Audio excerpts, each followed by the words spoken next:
et cette année on fait une séance de participatif de garantie. Participatif parce que vous êtes là, tout simplement. La séance commence par la marche en avant, c'est-à-dire que le chef va vous montrer les pratiques existantes au jour d'aujourd'hui. S'il y a des choses qu'il a mis en place depuis la séance précédente, d'ailleurs, vous allez pouvoir insister dessus. Donc une petite visite qui va durer peut-être 20 minutes, 25 minutes. Voilà. Ensuite, dans la salle de restauration, on fera le point sur les engagements qui ont été pris il y a 2 ans. Il y aura un vote et ensuite il vous présentera les nouveaux engagements. Donc c'est parti, à vous. Merci Sébastien. Donc alors ici, tous les fournisseurs arrivent ici. Ici c'est le local où on pose et on décartonne et tout ça. Donc là vous avez tous les frigos froids pour produits frais, les légumes, la viande, les VOF. Je veux bien voir les champignons. Donc ça veut dire que les champignons, il n'y a aucun travail, il faut entièrement les éplucher, les laver, les préparer, il faut les couper. Voilà. Avant de pouvoir passer en cuisine. Voilà. Ils sont épluchés, râpés, frais, on cuisinés en fonction de comment on les utilise. Et dans l'un des engagements Mon Resto Responsable, quand il s'était engagé, on n'a plus de yaourt Danone ou Yoplait, on n'a que des yaourts bio locaux de la ferme de Gaël Pressard. Ils sont là les yaourts? Oui. On voit les yaourts. Si vous voyez, donc en fait on n'a que ces yaourts là, en fait ici on n'a plus les yaourts conventionnels qu'on peut retrouver dans les magasins. Donc là c'est les yaourts de chez Gaël Pressard. Voilà. Donc qui est à Moron, donc qui est à 15 minutes d'ici. Oui. Moron. Moron. Les pommes de terre qui viennent de Moron. D'accord. Voilà, les yaourts les pommes Latapi de Saint-Marcel. Voilà. Et on devrait commencer à travailler avec Jocelyn aussi d'ici peu. Ouais. Le verger de Jocelyn. Le verger de Jocelyn, on va pouvoir commencer à travailler là, ça y est. Enfin, quand la saison des pommes va commencer. Et à savoir que cette visite-là, en fait, avec l'un des engagements qu'on avait pris, on fait aussi cette visite-là avec les 6e. Et en fait, on leur explique qu'on est sur une cuisine faite sur place et on explique aussi comment ça se passe au niveau du fonctionnement du SAGE. C'était important pour nous, en fait, d'éduquer aussi les 6e quand ils viennent d'arriver dans un collège. Donc, en fait, de leur expliquer le fonctionnement de la cuisine et qu'est-ce qu'ils vont y manger. Et que c'est cuisiné sur place surtout. Ça, ils doivent s'en rendre compte à un moment ou à un autre quand même, non? Oui, mais c'est important. Enfin, les gens ne se rendent pas compte que tout est fait maison sur place. Quoi. De A à Z. Les entrées, les quiches, les gâteaux. Et à partir de produits essentiellement frais. Oui. Quelques surgelés quand même qui sont stockés là-bas. Les seuls surgelés qu'on a, c'est tout ce qui est viande hachée. Parlez bien plus fort parce que le principal des produits surgelés, c'est les viandes hachées. Pour une règle de sécurité d'hygiène. Et les produits aussi où en fait les petits pois ou les haricots verts aussi qui sont assez contraignants à faire. Ah oui, il y a 500 élèves. Non, là du coup c'est un peu plus difficile. C'est un peu plus difficile à mettre en place. Dans une épicerie sèche, c'est que mine de rien, on voit pas mal, c'est révélateur des pratiques de cuisine. Souvent. Parce qu'il y a des produits qu'il y a et des produits qu'il n'y a pas. Alors qu'est-ce qu'il y a qu'on ne trouve pas forcément dans tous les restaurants collectifs? Cherchons bien. Peut-être l'huile, le vinaigre pour faire des vinaigrettes. La vinaigrette fait maison. La vinaigrette fait maison. Il n'y a pas beaucoup de trucs comme ça. Ça Non. Les fonds. Qu'est-ce que c'est ça? Des fonds de poisson, fonds de volaille. Ça dure en gros 2-3 mois, une boîte à peu près. En fait, c'est une aide pour pouvoir faire une sauce. Alors c'est vrai qu'on a que des bases. Nous, on va pas avoir par exemple la sauce roquefort, la sauce poivre, la sauce toute faite. On va avoir vraiment que le fond de volaille et le fumet de poisson et c'est tout en cuisine. Et le reste après, c'est nous qui préparons les sauces. Le beurre blanc, Ils sont modestes parce que c'est loin d'être négligeable ça. Dans beaucoup de restaurations collectives, vous n'avez pas 2 boîtes comme ça, mais vous en avez beaucoup de différents parfums, etc. Donc moins il y en a, plus ça montre que vraiment la cuisine et les sauces elles-mêmes sont faites sur place. C'est pas juste personnalisé, vous faites vos sauces. Ah oui. Qu'est-ce que vous souhaiteriez montrer d'autres ici? Des produits à mettre en valeur, On utilise aussi tous les féculents en fait aussi. On a aussi bien du blé que du riz. Il y a du quinoa, il y a du quinoa, tiens.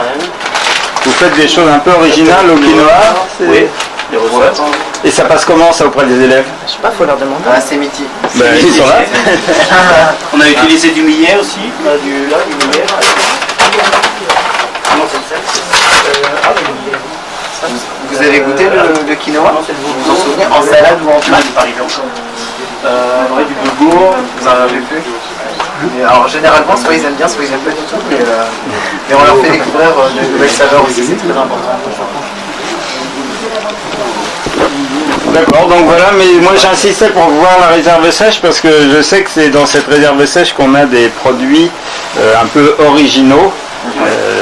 Qu'on ne s'attend pas forcément à voir, on peut aussi s'attendre à avoir du Nutella, des choses comme ça. Tiens, je vois pas de Nutella, vous avez fait la guerre au Nutella ici?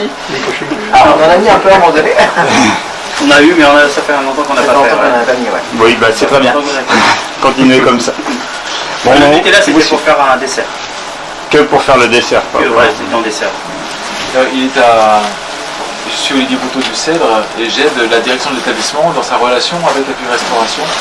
Il est à noter que le chef Sébastien a mis en place notamment deux plats il y a quelques temps déjà, une purée maison et une mousse au chocolat à la maison, que les élèves au départ n'ont pas su apprécier à leur juste valeur parce que la base de la connaissance n'était pas acquise. Donc il n'est pas étonnant de voir que le quinoa va venir petit à petit. La Curie Restauration est souvent précurseur par rapport aux familles, par rapport aux élèves, pour introduire des goûts traditionnels. J'ai repris votre exemple de la mousse au chocolat parce qu'il y a 2 ans vous m'aviez déjà dit et j'avais des volontaires pour prendre la mousse au chocolat. Ça y est, là maintenant on n'a plus de soucis avec les mousses, ni la purée. Même vous avez mangé, c'était quand? Jeudi, ouais, où j'ai fait de la purée avec de la poudre d'algues dedans. Et Oui.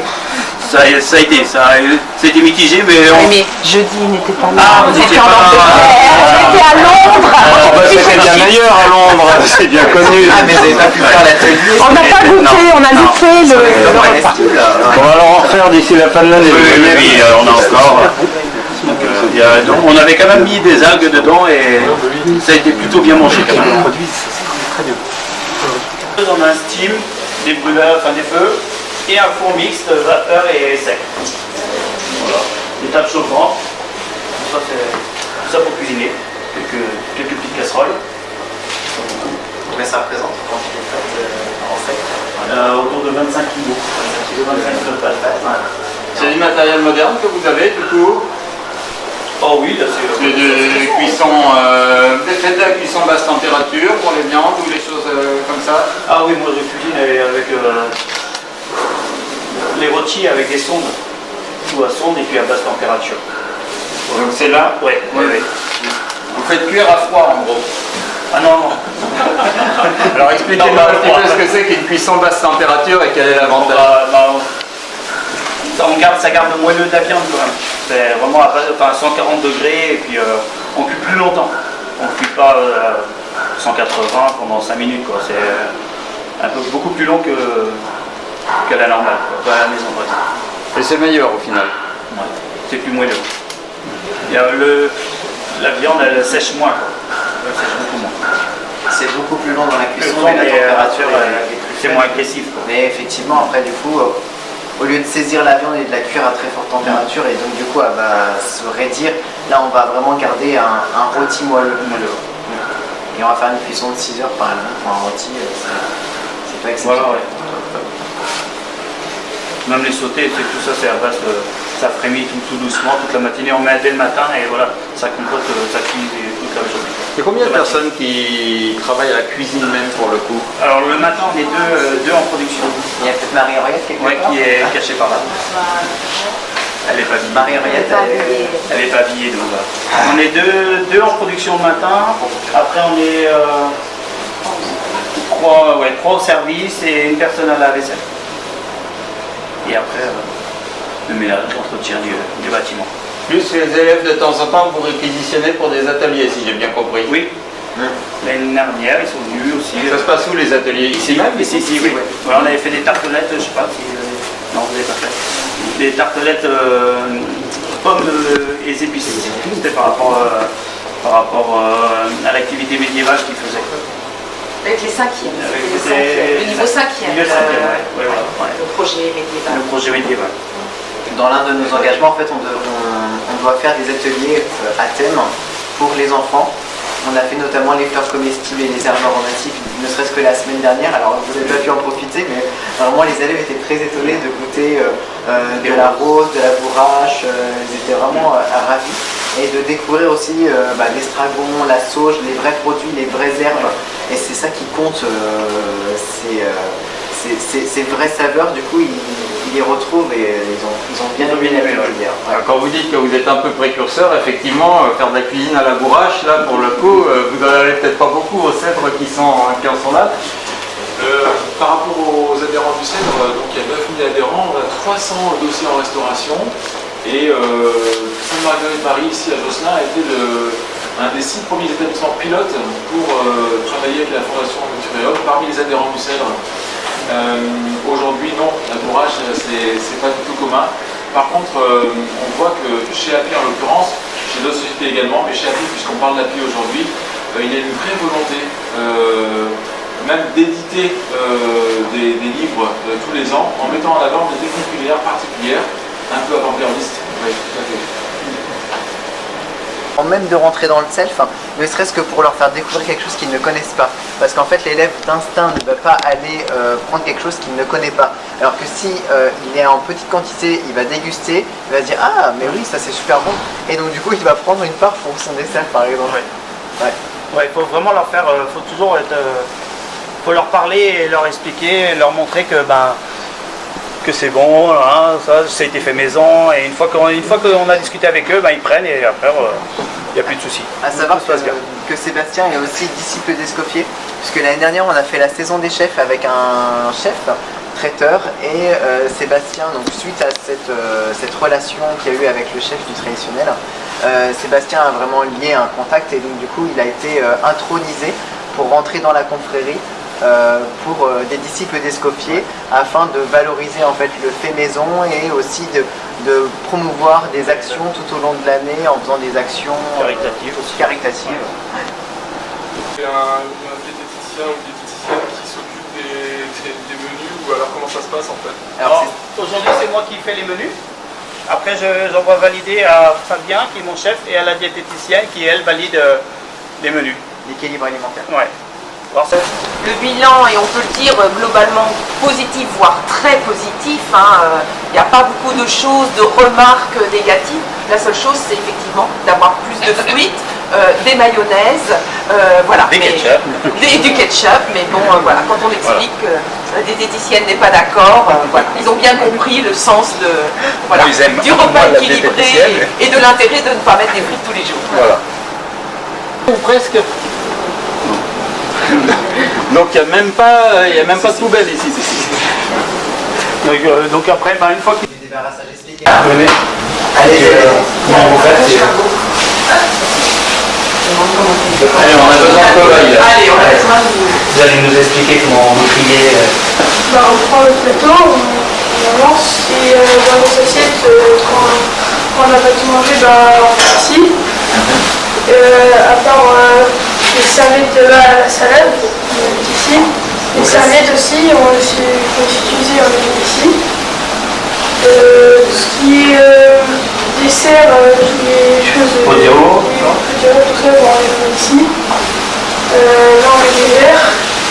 Ici, les couverts. Là, les assiettes et les entrées, enfin les. Et ici, quand on n'a pas tout le temps, on n'a plus ici. Et là, on regarde Alors, il y a un outil de mesure du pain gaspillé que vous étiez engagé à mettre en place. Il est là. Oui. Et alors, qu'est-ce que ça a donné finalement? C'est bien. Et ils se rendent compte aussi du volume un peu. Parce que tout est quand on a tout séparé, on se rend mieux compte de ce qu'on gaspille. Quoi. On a mis en place aussi plusieurs pesées dans l'année. On a fait 3 ou 4 pesées dans l'année et pour vraiment que l'élève se rende compte des déchets qui sont perdus par élève et par repas. Donc ici, la toute dernière qui avait été faite, c'était 41 grammes de déchets par enfant et par repas. Donc c'est un objectif qui est déjà ambitieux, à savoir que la moyenne nationale est à 126 grammes. Voilà. Donc c'est pour ça que maintenant on dissocie bien les déchets alimentaires, des pots yaourts, des serviettes et du pain. Que tout est trié. Alors aujourd'hui, les serviettes et les épluchures de cuisine vont au composteur pour l'instant. Et là, on est en période de test avec la ferme Lambricole de la Croix-Aignan. Et donc, ils viennent chercher les déchets. Ça a l'air de bien se passer, donc on va pouvoir s'engager à continuer. Pardon.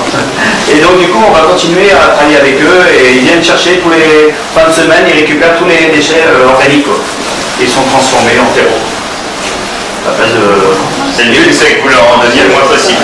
Voilà. Et donc chez Madame, ce sont les pères de terre qui vont grignoter les déchets pour en faire du terreau. Et ce terreau, on va même pouvoir s'en servir bientôt pour faire un jardin. On en parlera sur les nouveaux engagements. C'est du terreau. Je vous souhaite la bienvenue, même si voilà, vous avez fait la visite de la cuisine. Je suis ravie de vous accueillir et je vous remercie d'être présents. Toutes les personnes qui ont répondu à notre invitation et à l'invitation de Happy Restauration. C'est important pour ceux qui étaient là il y a 2 ans. C'était une première rencontre. Je découvrais moi aussi la restauration puisque j'arrivais au collège et on sait combien la restauration est un point important dans un établissement scolaire.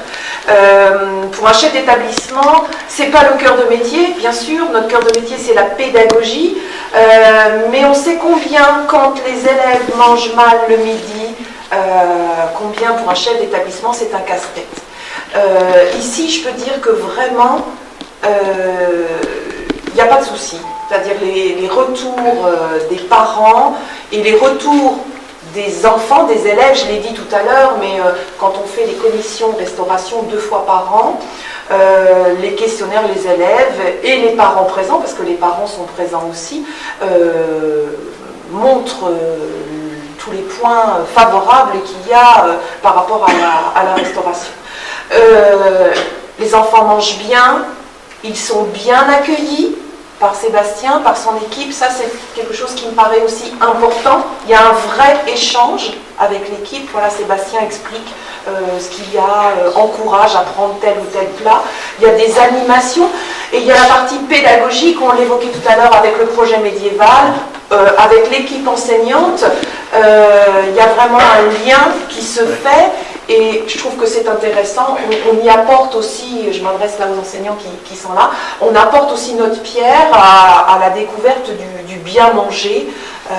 Voilà, ça nous permet aussi d'aborder le développement durable et toute l'importance que ça doit avoir, encore plus pour eux, pour la jeune génération dans leur vie. Voilà. Donc je voudrais vous remercier d'être présents, vous remercier voilà, de nous proposer cette activité Resto Responsable à laquelle on est très, très attachés. Voilà. Alors, Happy Restauration et en plus de l'engagement que vous avez dans cet établissement avec la direction de l'établissement et mécène de la démarche Mon Resto Responsable, donc à double titre, Laure va travailler régulièrement avec elle au niveau national dans l'AGIE. Pour vous, pour Happy Restauration, qu'est-ce que ça représente cet engagement dans la démarche Mon Resto Responsable?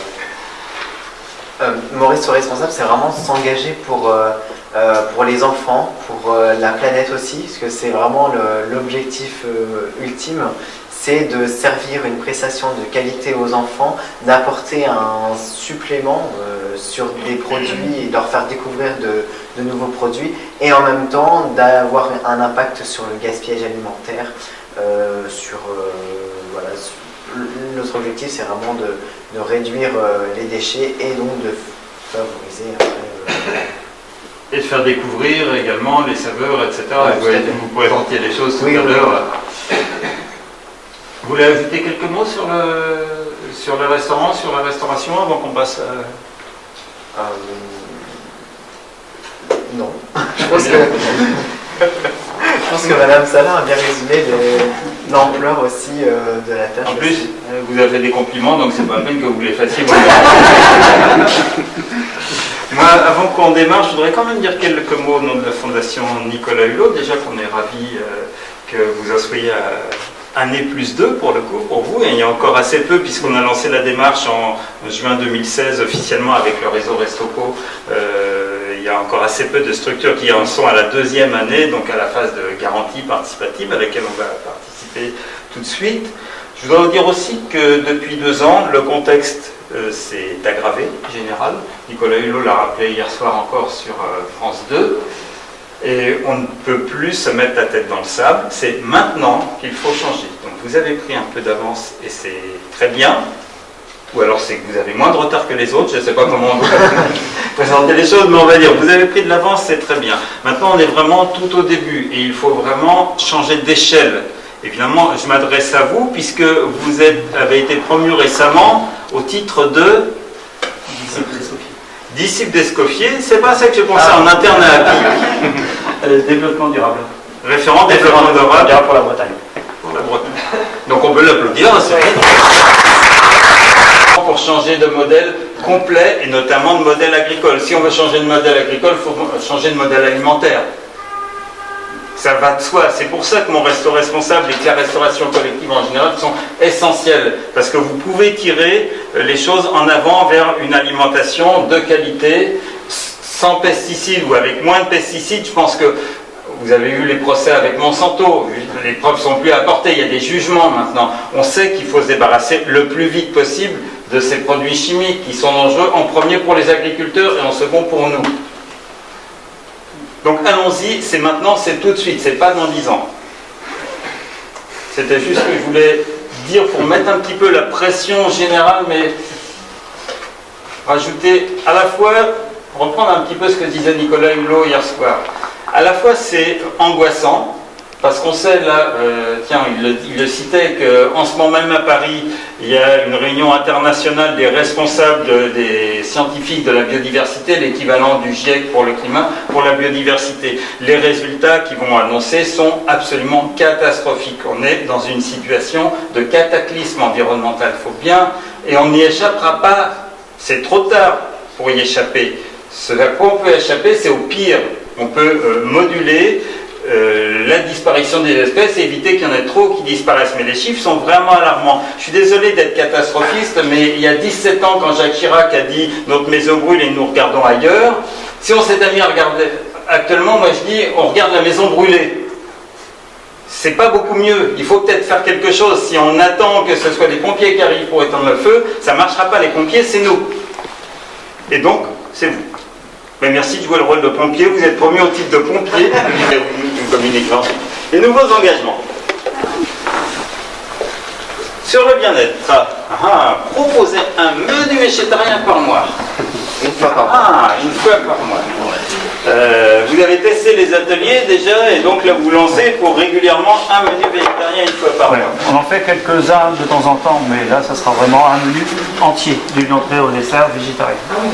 Donc pas de viande, pas de poisson, et on est vraiment que sur des légumineuses ou alors des astuces pour avoir le même apport pour les collégiens et les enfants. Et on part vraiment sur un menu végétarien. Où est la diététicienne déjà? Et alors, vous prenez pas de risques? Ils vont quand même ils vont avoir un équilibre alimentaire? Comment ça se passe? Ah oui, si on associe céréales et légumineuses, on a l'apport en protéines équivalent à une protéine animale. Mais ce sera une protéine végétale.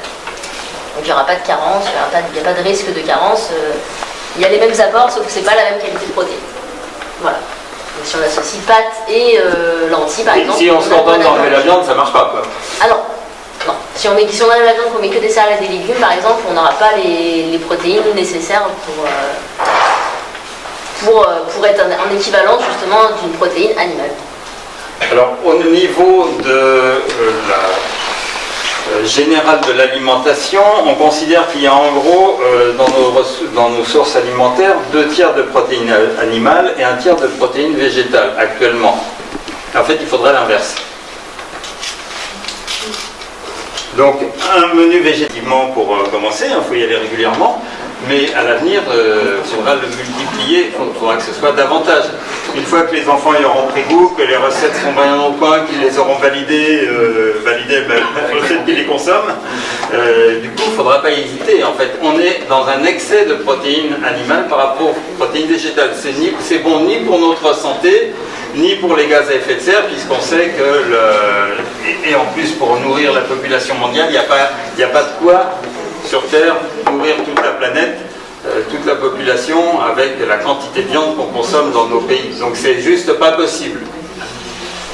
Donc je disais tout à l'heure, le résultat du questionnaire, produit par produit, je vais me rapprocher pour préciser, je ne sais pas si on voit bien du fond, par catégorie de produits, on a mis la production, c'est-à-dire ce qu'on entend par production, c'est production des matières premières, c'est-à-dire le mode de culture.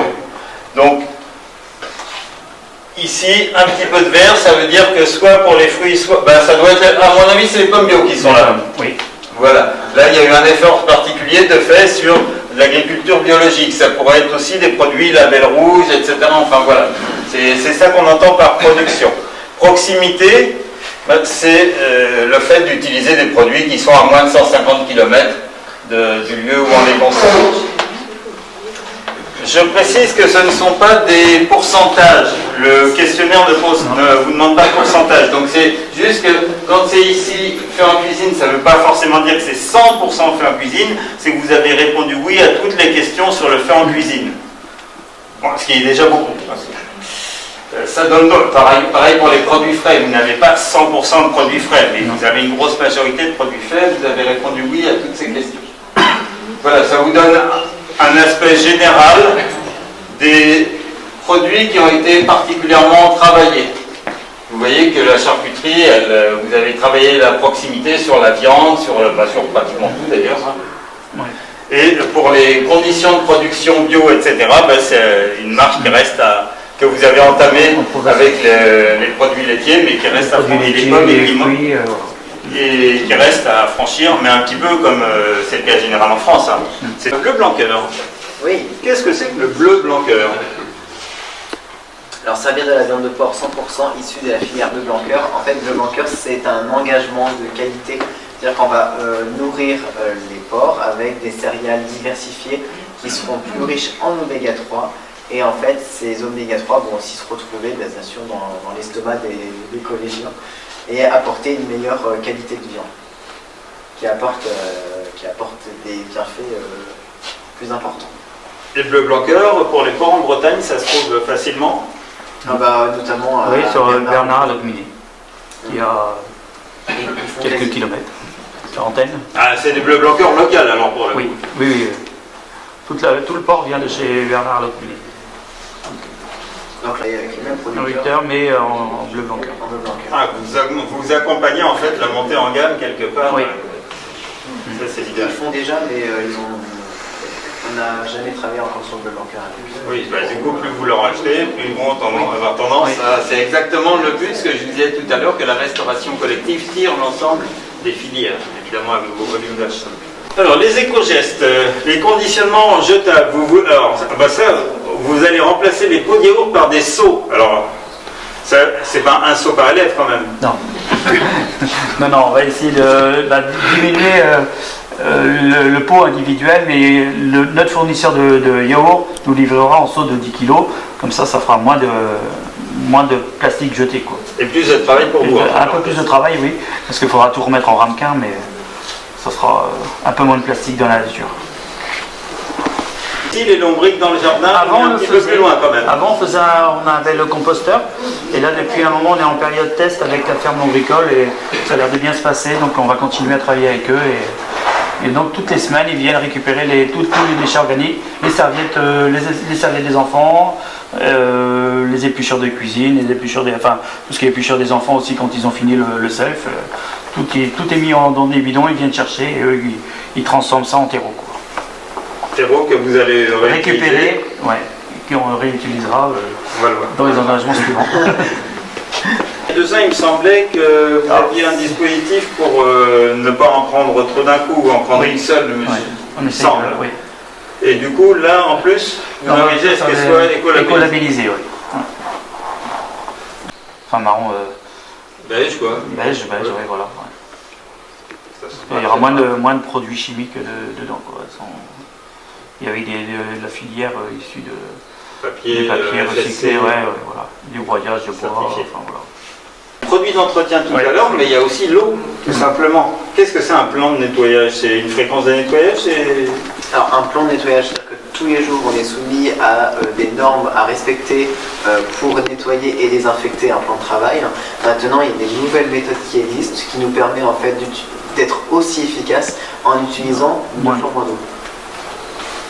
Donc là les produits c'est top parce que vraiment on utilise beaucoup moins d'eau. Avant on aspergeait donc le plan de travail d'eau etc. On laissait agir avec le produit, après on rinçait et après on raclait. Maintenant ça va être sous forme de spray où en fait on n'a plus qu'à passer Une nagette. Une navette et on utilise beaucoup moins d'eau que si... Indépendamment des produits, Oui. des produits de traitement. Ouais. D'accord. Les sorties scolaires, vous en aviez dans votre établissement. Ah oui, ça, des projets d'extérieur de l'établissement, il y en a. Et du coup, jusqu'à maintenant, Bah oui, le côté pratique, quand on a tout un niveau d'élèves, ça représente entre 70 et 80 enfants. Donc un pique-nique, c'est vrai que la solution de facilité, c'est de mettre un gobelet jetable. Par contre, effectivement, on n'est pas en accord avec ce qu'on souhaite sur le développement durable. Voilà. Donc on en avait déjà parlé l'année dernière. Ça a été le cas aussi, un projet pédagogique niveau 5e, des élèves ont vendu des gobelets, des éco-cups pour financer leur séjour à Guédoulon. Et du coup, le collège a acheté des gobelets pour qu'on puisse les réutiliser. Parce que c'est vraiment du circuit court. Vous achetez des gobelets le collège achète les gobelets pour financer le projet pédagogique. Voilà.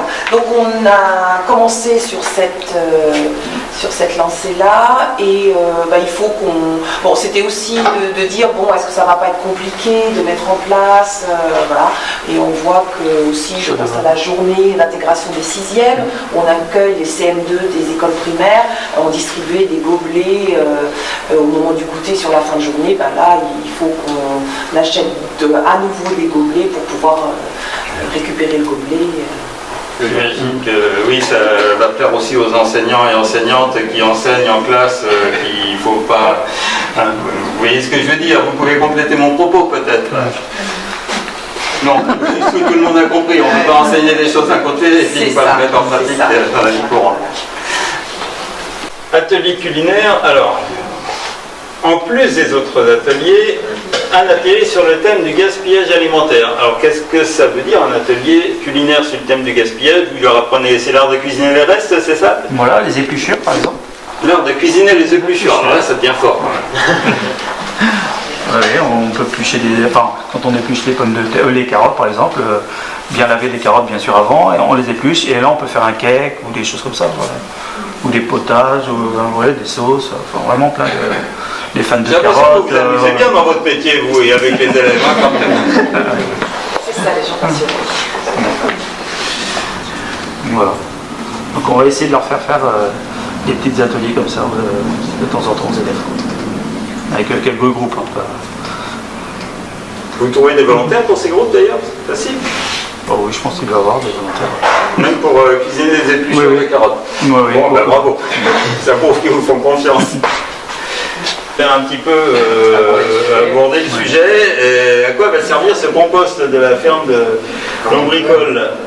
Et bien du coup on va récupérer le terreau gratuitement, une partie du terreau pour du coup faire un jardin aromatique avec les collégiens et Sébastien pour leur faire ça. Ouais. Ils pourront visiter le jardin avec les enseignants et leur montrer les différentes herbes qu'on peut utiliser, et puis du coup moi je pourrais utiliser les herbes en cuisine. Angers, présent dans la salle? Oui. Ça vous apporte... En quoi ça vous intéresse et qu'est-ce que ça vous apporte de travailler avec le collège du coup? Nous, on a rentré à Angers en février et on nous a proposé il y a 3-4 jours de faire ça. Et moi, ça m'intéresse parce que j'ai toujours, depuis que je suis dans mon métier, je rejoins mon ancien collège pour expliquer mon métier. Et nous, on est dans une démarche, on travaille avec beaucoup de producteurs locaux dans notre boulangerie. On n'est pas bio, mais on travaille, on va dire qu'on on est arrivé à la vente de nos produits où c'est du local. On se fournit localement, c'est beaucoup de temps certes, parce qu'on n'a pas un gros fournisseur qui nous amène tout, mais voilà, je trouve que c'est important de sensibiliser tout le monde à ce que vous disiez, à ce que vous avez dit, que c'est maintenant qu'il faut changer les choses, c'est pas après. Parce que quand j'ai travaillé dans des entreprises, donc toujours en Bretagne, et que je voyais des pommes arriver de Pologne en carton, ça m'a choqué, quoi. Je trouvais ça impressionnant de voir ça. Et les gens ne savaient même pas.